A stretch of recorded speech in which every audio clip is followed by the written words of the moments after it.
Right, one thing that bugs me in here, and it bugs me in a lot of cars of this age, which is annoying because this age of car is the sort of car I like, but the one thing they always lack is a good screen. Well, not a good screen, but more like the functionalities and stuff like that. 10 years ago, we didn't have things like Apple CarPlay, back in my day. So what we're going to do now is change this screen so it does have CarPlay functionality and bring it into this decade, basically.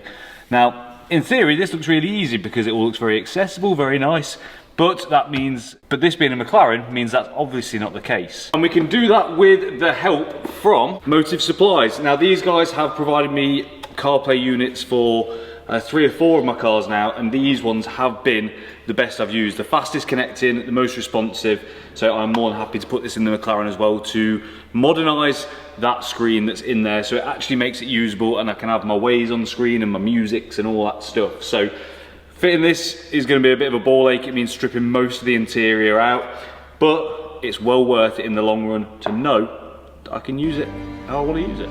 So we have to pull out the entire interior pretty much to be able to access the box, which we need to fit CarPlay, but eventually we got there.